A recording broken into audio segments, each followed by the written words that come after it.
सो आज का topic United nation security council से रिलेटेड है। समझ में आ रहा है? तो यूएनएससी का मुद्दा है, तो यूएनएससी के ऊपर क्वेश्चंस भी देंगे मेंस के ऊपर। ठीक है, पहले समझ लेते हैं कि मुद्दा क्या है। तो you can see out here eight house consultative committee meeting. तो एक कमेटी की मीटिंग होती है, पार्लियामेंट्री कमेटी है ये, ओके, जिसमें क्या होता है, मल्टी पार्टीज मीटिंग होती है। मतलब कि उसमें आरजेडी के मेंबर होंगे, बीजू जनता दल के होंगे, शिवसेना के होंगे। समझ में आ रहा है? तो डिफरेंट पार्टीज के जो भी रिप्रेजेंटेटिव होंगे वो इस मीटिंग में होंगे। और ये बात किसके ऊपर कर रहे हैं जानते हो? इंटरनेशनल रिलेशन के ऊपर। इसमें सवाल पूछे जा रहे हैं कि आप बताइए कि इंडिया और यूएस रिलेशन का जो अभी स्टेटस है वो क्या है। इसमें पूछा जा रहा है कि चाइना का और भारत का रिलेशन किस तरह से अफेक्ट हो रहा है और किस तरह से हम लोगों को आगे प्रोसीड करना चाहिए। इसमें ये बात हो रहा है कि यूक्रेन और रशिया का जो युद्ध हो रहा है और हमारी जो नज़दीकियां रशिया से बढ़ रही हैं, उससे भारत के ऊपर क्या इम्प्लीकेशन पड़ेगा because of the western Nations.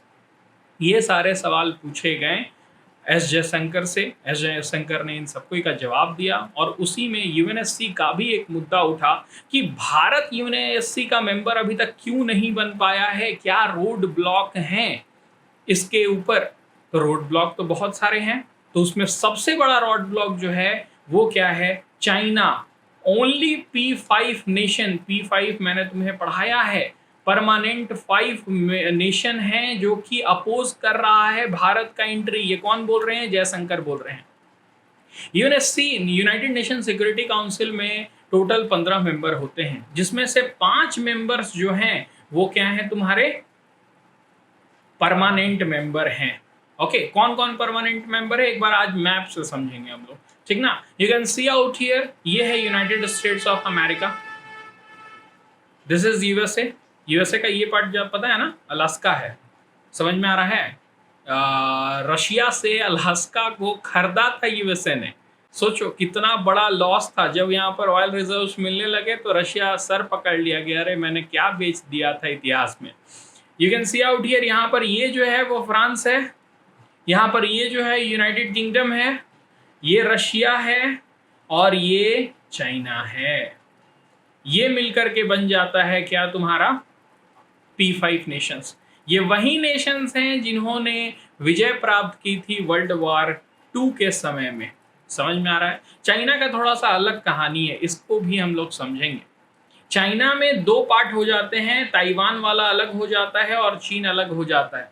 यहाँ पर देखोगे तो ब्लू कलर में इस पार्ट को भी दिखाया गया है, ये वाला। लेकिन बात यह है कि ये चीन नहीं है, ये ताइवान है। दोनों में अंतर है, ये PRC है, पीपल रिपब्लिक ऑफ चाइना, ये ROC है। और दोनों में ही ये टसन चलते रहा एक लार्जर टाइम पीरियड में कि कौन रहेगा असली चाइना।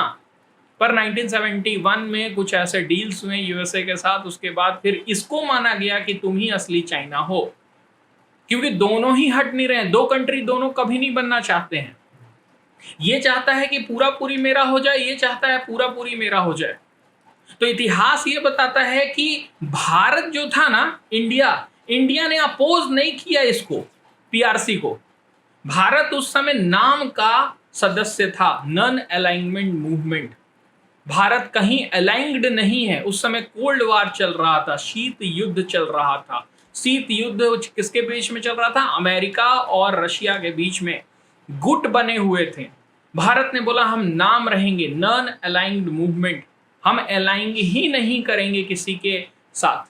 तो भारत नाम का सदस्य रहते हुए उसने PRC को सपोर्ट किया कि नहीं तुम बनो ना यूएनएससी का, हमको कोई दिक्कत नहीं है मेंबर, यूनाइटेड नेशन में तुम्हारी एंट्री में हमें कोई प्रॉब्लम नहीं है।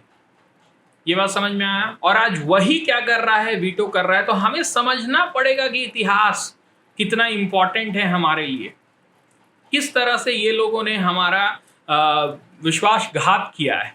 समझ में आ रहा है? हर समय, चाहे वो तुम्हारा 62 का युद्ध ही क्यों ना हो, 71 में हम लोगों ने साथ दे रहे हैं इन लोगों का, और उसके बाद फिर आज देख लो वीटो कर दे रहे हैं कि यूएनएससी का मेंबर नहीं भारत बनना चाहिए, जबकि भारत का जो दावेदारी है उससे बड़ी दावेदारी और किसी भी देश की नहीं है।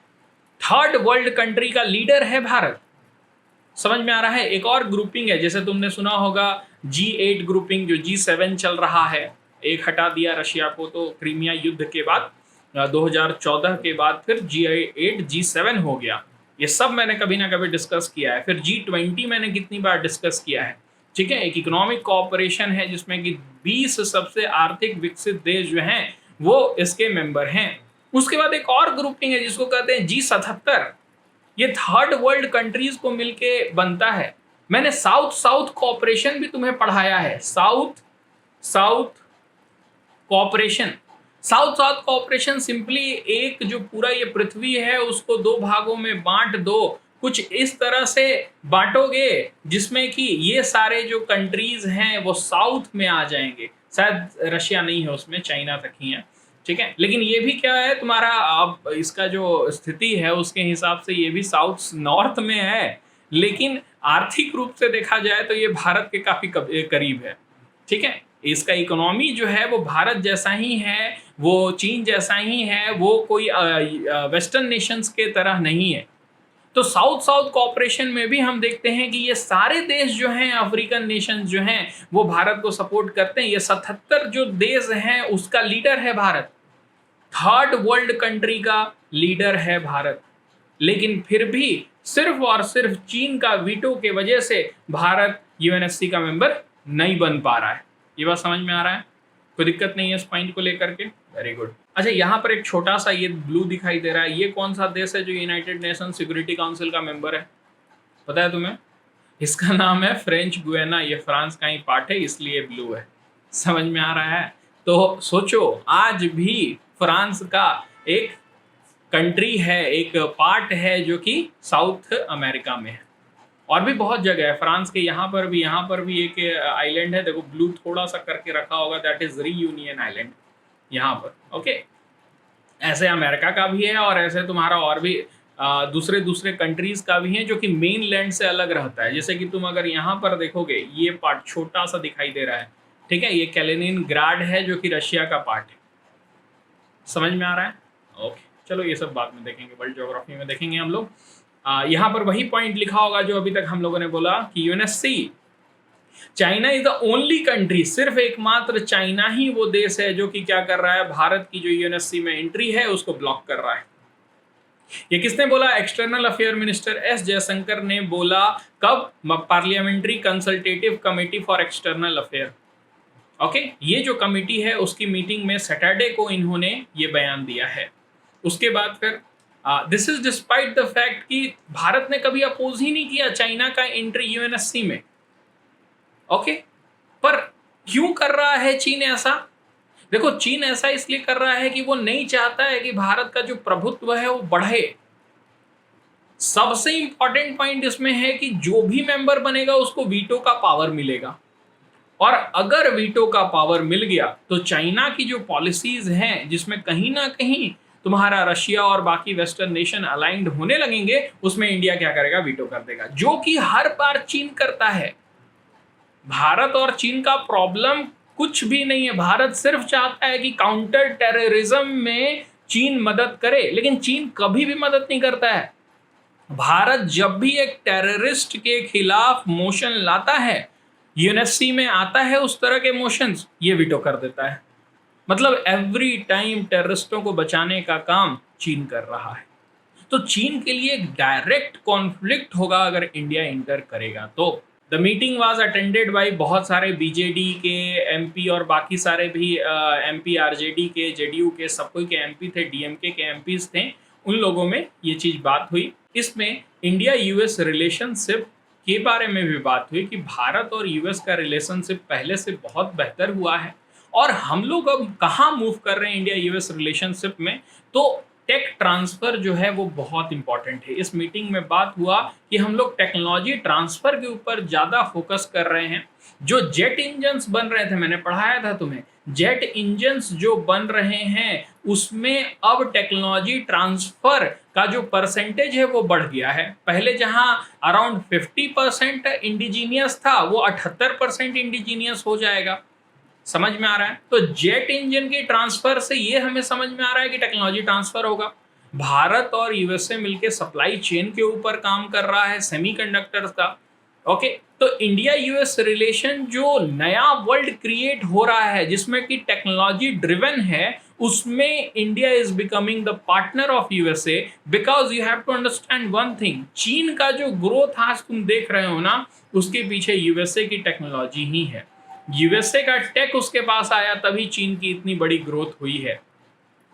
तो भारत भी उसी नक्शे कदम पर चल रहा है कि हम यूएसए के साथ मिल करके टेक ट्रांसफर का जो कॉन्सेप्ट है उसको लाएंगे, और डिफरेंट जितने सारे भी तुम्हारे डायमेंशंस है उसमें यूएसए के साथ कोलैबोरेशन होने वाला है, चाहे वो ग्रीन हाइड्रोजन हो, ठीक है, जिसमें कि यूएसए बोल रहा है कि लार्जर स्केल पर भारत में पानी की कमी नहीं है, वहाँ पर हम लोग क्या कर सकते हैं, ग्रीन हाइड्रोजन का स्टार्ट कर सकते हैं। चाहे वो बैटरीज बनाने की, गीगा फैक्ट्रीज बनाने की बात हो, चाहे सेमीकंडक्टर चिप्स बनाने की बात हो, चाहे आर्टेमिस मिशन जो मून पर जाने वाला मिशन था उसके में भारत का सहयोग आर्टेमिस ग्रुप में, ठीक है, वो भी भारत को क्या करता है, एक वन स्टेप अहेड करता है। भारत का तो चंद्रयान मिशन है ही, लेकिन आर्टेमिस मिशन का भी यानी स्पेस कोलैबोरेशन भी कर रहा है, साइबर सिक्योरिटी पर भी काम कर रहा है। तो ये जो चीज़ है, टेक्नोलॉजी अगर भारत को मिलेगा तो ऑफकोर्स उससे दोनों देशों को बेनिफिट होगा।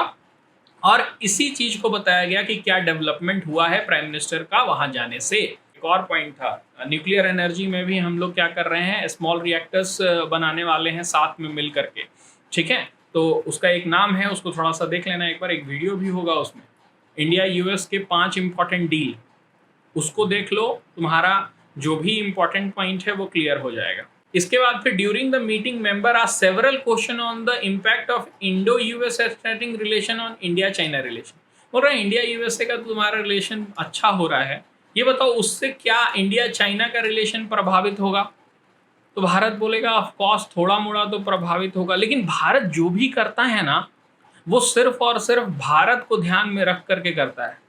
अगर भारत का यूएसए के साथ रिलेशनशिप बेहतर हो रहा है, ओके, और उससे भारत को बेनिफिट हो रहा है, तो चाइना से हमें कोई मतलब नहीं है। इंडिया सिर्फ और सिर्फ यही समझेगा कि भारत का ग्रोथ किस में है, भारत का डेवलपमेंट किस में है, और चाइना के साथ जो तुम्हारा रिलेशन है ना वो ड्रिवन है इकोनॉमी से, और हमें नहीं फायदा होता है चाइना के साथ रिलेशन से इकोनॉमी में, चाइना को फायदा होता है। समझ में आ रहा है? इसीलिए नया एक कॉन्सेप्ट आया है कि अब हम लोग क्या करेंगे, जो भी इलेक्ट्रॉनिक सामान है उसको हम ये सारे कंट्री से लाएंगे ही नहीं, लैपटॉप ये सब यहीं बनाओगे यहीं बेचोगे। तो ये क्यों कर रहे हैं? क्योंकि हमारा जो ट्रेड है वो कभी भी सरप्लस में है ही नहीं चाइना के साथ। तो हमें इंडिया चाइना रिलेशन को और ज़्यादा स्ट्रिक्ट करना बहुत ज़रूरी है इकोनॉमिक पॉइंट ऑफ व्यू से। समझ में आ रहा है? और यूएसए के साथ, क्योंकि चाइना कभी हमें टेक्नोलॉजी देगा क्या? वो क्यों चाहिए टेक्नोलॉजी हम लोगों को देने वाला है? हमें तो यूएसए टेक्नोलॉजी दे रहा है, और दे रहा है, जेट इंजन का दिया है। तो ये क्या है, भारत के लिए बहुत ही बड़ा एक प्लस पॉइंट है, याद रखो। तो इंडिया चाइना रिलेशन सिर्फ और सिर्फ इकोनॉमी के ऊपर चलता है, वेयर इंडिया और यूएसए का रिलेशन सेम थिंकिंग के ऊपर चलता है, सेम बिलीव के ऊपर चलता है, डेमोक्रेसी के ऊपर चलता है, ग्रोथ के ऊपर चलता है, पार्टनरशिप के ऊपर चलता है। देखो वही बोल रहा है, India's foreign policy is guided by its own national interest. Bharat का इंटरेस्ट के ऊपर ये गाइड करता है। इसमें हमें China itself has immensely benefited in terms of trade and technology from its relation with the US. China खुद इतना ज्यादा ग्रोथ किया यूएसए का रिलेशन रख के, और हमें बोलेगा कि मत करो। वो कौन होता है? सॉवरेन नेशन है। इंडिया वही करेगा जिससे उसका बेनिफिट होगा। आगे एक और क्वेश्चन पूछा गया कि अगर हम लोग रशिया से तेल ले रहे हैं तो उससे क्या वेस्टर्न नेशन के साथ इंपैक्ट पड़ रहा है? तो भारत हमेशा पहला दिन से क्लियर है, शांति होना चाहिए, this is not the era of the war. Prime minister Modi का वर्ड है, इसको कोट कर सकते हो तुम लोग, क्योंकि अच्छा वर्ड है ना, बोलने में डायलॉग्स की कमी नहीं है, ठीक है। हालांकि वो मीन भी कर रहे हैं कि this is not the era of war, ये युद्ध का समय तो है नहीं। अभी अभी कोविड-19 से उठे हैं तो मार कर रहे हो, और ज़्यादा वर्ल्ड इकोनॉमी को एकदम अस्थिर कर दिए हो, तो this is not the era of war. दूसरा पॉइंट है कि रशिया से जो हम लोग तेल खरीद रहे हैं वो भारत के इंटरेस्ट में है। एक काम करो, यूएसए तुम्हारे पास भी तेल है, ठीक है, ऐसा नहीं है कि गल्फ ऑफ मैक्सिको में तेल नहीं है, भरपूर है। तुम क्या करते हो? निकालते नहीं हो। तुम्हें सस्ता पड़ जाता है अरेबिया से ही लेने में, तो तुम चाहे तो वर्ल्ड इकोनॉमी में वर्ल्ड जो ओपेक कंट्रीज हैं, ठीक है, ऑयल प्रोड्यूसिंग इकोनॉमीज जो हैं, उनको बोलो कि तेल का जो प्रोडक्शन है वो बढ़ाए, दाम कम करे। भारत नहीं रशिया से खरीदेगा, भारत रशिया से उतना ही अमाउंट खरीदेगा जिससे उसका रिलेशन जो है वो बना रहे, और अरेबिया से लाने में उसको ज़्यादा सस्ता पड़ेगा, नज़दीक पड़ता है, टाइम का बचत है, ओके, कॉस्ट का बचत है, वो डिस्काउंटेड में देता है तब तो ले रहे हैं, वो ज़्यादा दाम में थोड़ी ना हम लोग ले रहे हैं, पागल थोड़ी ना है इंडिया। तो India works on its own national interest. India को कोई लेना देना नहीं है कि कौन बेच रहा है, जो बेचेगा लेंगे। वेनेजुएला बेचना शुरू कर दे कम दाम में, लेंगे, ठीक है। क्यों? भारत का सिंपल सा मोटिव है, 140 करोड़ को हमें संभालना है, ठीक ना। हाँ, दो ही देश से नहीं लेगा अगर दिक्कत हो, चाइना और पाकिस्तान, और कुछ नहीं। भारत का कोई पूरा विश्व में दुश्मन ही नहीं है, ठीक है। एक पाकिस्तान है, एक चाइना है, और पाकिस्तान की वजह से थोड़ा तुर्की से प्रॉब्लम होता है, और पाकिस्तान की वजह से थोड़ा सा मलेशिया से प्रॉब्लम होता है कभी कभी। वो भी मलेशिया समझ जाता है कि अरे दिक्कत हो गया, मेरा ऑयल प्रोडक्शन जो है, पाम ऑयल ये सब बिकेगा ही नहीं, दिक्कत कर देगा, तो शांत हो जाता है कि नहीं नहीं नहीं ठीक है, जो करना है करो।